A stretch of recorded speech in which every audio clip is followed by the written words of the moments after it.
عشاق الاندومي اللي طلبوا مني طريقة كبسة مال الاندومي، تدللوني يا حبايب بخدمتكم. اشوف لي اياها بنية وفول ومقفول وعلى حسب الوصول، الريحة تنشف والطعم يقرص.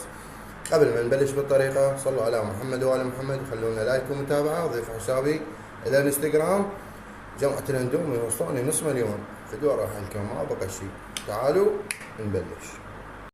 حتى نسوي كبسة اندومي بالبداية نحتاج كيسين اندومي بالخضار، راس بصل قطعناه شرايح. للبهارات نحتاج خاشوقة صغيرة ثوم مطحون، خاشوقة صغيرة بصل مطحون، خاشوقة صغيرة فلفل اسود، خاشوقة صغيرة كمون، خاشوقة صغيرة اوريجانو او خاشوقة صغيرة بابريكا، وجبنة فرنسية بودرة نحتاجها بالاخير، وشوية شطة وشوية كاتشب، وتابع الخطوات على خير.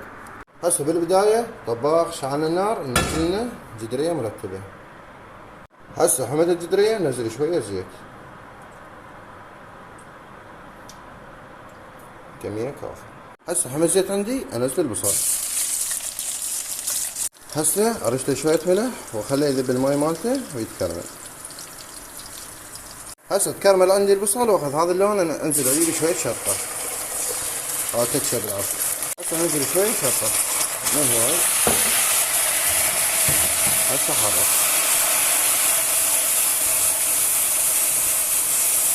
هسه نزل عليه البهارات واحمسهم.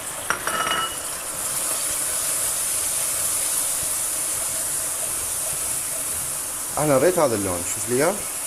هسه انزل عليه ماي واخليه يفور على راحته. ماي مو هواي، تقريبا قلاصين ونص. هسه ننزل شوية ملح وننتظره يفور يغلي عادي. هسه بهالاثناء نكسر الاندومي.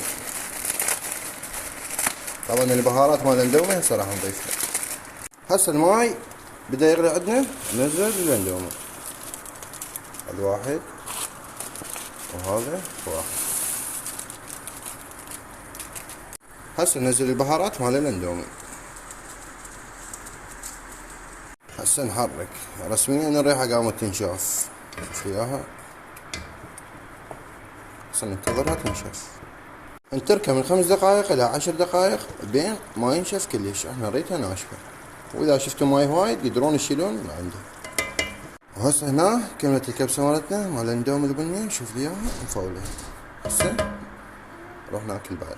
هسه اخر شي رشة شوية جبن فرنسية بودرة تلقونها عند اي عطار. وهاي كملت الكبسة مالتنا، وعليكم مليون عافية، ولا تنسون تخلونا لايك ومتابعة.